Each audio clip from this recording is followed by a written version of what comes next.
పశ్చిమ గోదావరి జిల్లా భీమవరం 2 టౌన్ కోర్టుకి ఆనుకుని ఉన్న ఇళ్ల తొలగింపు ఉద్రిక్తతకు దారితీసింది.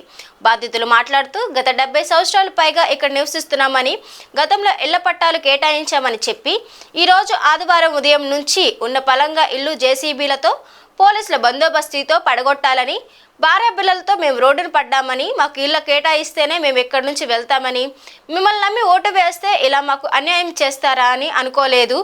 పోలీసులు రంగప్రవేశం చేసి నానా విధాలుగా ఇబ్బంది పెట్టారు. మీడియా ప్రతినిధులపై ఒక సమయంలో చిరాకు పడ్డ 2 టౌన్ ఎస్ఐ రెహమాన్ ఆత్మాహుతి చేసుకుంటానికైనా మేము సిద్ధమంటున్న బాధితులు, ఎమ్మెల్యే రావాలని డిమాండ్ చేస్తున్న బాధితులు. ఇల్లు తీసేయమన్నారు. తీయమన్నప్పుడు దారి చూపెట్టాలి. కాంట్రాక్ట్ నడితే మీకు ఇల్లు ఇచ్చాక మేము రోడ్డు వేస్తా అన్నారు.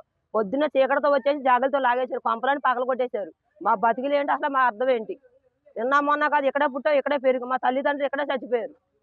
మీరు దారి చూపెట్టి ఇప్పుడు సమాధానం చెప్పండి. పోలీసులతో కొట్టించేసి వాళ్ళతో కొట్టించేస్తే మాకు సమాధానం దొరకదు. ఇక్కడ అది ఏం చేస్తారో చెయ్యండి. మా తాతలు ముత్తదులు కానీ ఇక్కడే ఉంటున్నామండి. సడన్గా వచ్చి ఈరోజు ఆదివారం పొద్దున్నే సడన్గా వచ్చండి మా ఇల్లు పీకేస్తున్నారండి. జేసీబీలతో పడగొట్టిచ్చేస్తున్నారు. మేము అన్నం తినే తెపాలతో సహా సాయంత్రం దాకా టైం ఇవ్వండి, మాకు మేము ఇప్పేతామన్నామండి. మా మాట వినలేదండి. మాకు ఇల్లు తాళాలు ఉన్నాయని చెప్పారండి, పట్టాలు ఉన్నాయి, పేర్లు ఉన్నాయని చూపించారు, కానీ భూములు చూపించలేదండి. కొన్ని మందికి పేర్లే లేవండి. భూములు ఉన్నాయి, అవి ఉన్నాయని చెప్తున్నారు, కానీ ఏమి చూపించకుండా అన్యాయంగా పడగొట్టేసింది. వారంటీ వాళ్ళు, కాంట్రాక్ట్ వాళ్ళు, వీళ్ళందరూ రోజు వెళ్తున్నారండి. ఇలాగా వాళ్ళ కాళ్ళు పెట్టుకుని అయ్యేట్టుకుని బతుకున్నాం. ఇల్లు తీసి మాకు దారి చూపించండి అంటేను చూపిస్తామన్నారండి. మీకు ఇల్లు ఇచ్చే పీకుతాం, మీరు కంగారు అడగండి అని అన్నారండి. అలాగని అని మొత్తానికి పడగొట్టి జేసీబీలతోటి ఆదివారం నాడు ఎవరు రారండి, పడగొట్టిచ్చేసారండి. వారంటీ వాళ్ళు అడిగితేనేమో వీళ్ళకి ఇల్లు తలాలు ఉన్నాయి, ఖాళీ చేయట్లేదు అన్నారు. మాకు ఎక్కడ ఉన్నాయండి? మాకు భూమి చూపించి మమ్మల్ని పంపించండి, మేము ఏ ఇబ్బంది పెట్టాం, వెళ్ళిపోతామండి శుభ్రంగా.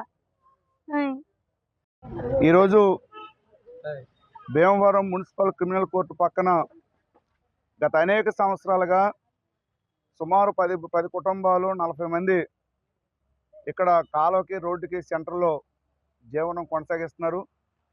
అనేక ప్రభుత్వాలు మారాయి, కానీ వీళ్ళకి ఇళ్ల స్థలాలు ఇవ్వలేదు. కాబట్టి రోడ్డు పక్కనే వాళ్ళు జీవనం కొనసాగిస్తున్నారు. వీళ్ళందరూ కూడా చిన్న చిన్న వృత్తులు, అంటే పేపర్లు ఏరుకోవడం, లేదా చిన్న చిన్న చేపలు పట్టుకోవడం, లేకపోతే చిన్న చిన్న వృత్తులు చేసుకునే చాలా కడు పేదలు. కానీ ప్రభుత్వం ఈ రోజున ఈ పేదల మీద తన ప్రతాపాన్ని చూపిస్తుంది. సిపిఎం పార్టీగా మేము డిమాండ్ చేసేది, వీళ్ళందరూ కూడా ఇళ్ల స్థలాలు లేని పేదలు కాబట్టి పేదలకి ప్రత్యామ్నాయ స్థలాలు కేటాయించాలి. ఏమంటున్నారంటే ప్రభుత్వ అధికారులు ప్రత్యామ్నాయ స్థలాలు లేవంటున్నారు. ఇక్కడే 82 ఎకరాలు టిట్కో ఇల్లు ఉన్నాయి తాత్కాలికంగా. వాళ్ళకు 2 నెలలు అలాట్మెంట్ చేసే వరకు అక్కడ వాళ్ళ నివాసం ఉంచవచ్చు. లేదా నూతనంగా నిర్మిస్తున్నటువంటి పైపుల చెరువు దగ్గర లేఅవుట్ ప్రకారం ఉన్నాయి, కానీ అక్కడ కూడా కేటాయించట్లేదు. కానీ ఎమ్మెల్యే గారి దగ్గరికి వెళ్తే ఎమ్మెల్యే గారు ఒక 2 నెలల్లో మేము చూస్తాం, మీరు ఎక్కడో ఇల్లు చూసుకుని అంటున్నారు. వీళ్ళందరూ పేదలకు ఎవరు ఇల్లు అద్దెకిచ్చి భీమవరంలో ఇల్లుకి అద్దెకి ఇవ్వట్లేదు. ఈవేళ ఇంటి చిన్న రేక్ షెడ్ కావాలంటే 6,000 7,000 అద్దెలతో ఉన్నటువంటి పరిస్థితి. మీ ప్రభుత్వానికి డిమాండ్ చేసేది, ఈ పేదలకు ప్రత్యామ్నాయ స్థలాలు కేటాయించే వరకు ఒక 2 నెలల అవకాశం ఇవ్వండి అని చెప్పాం.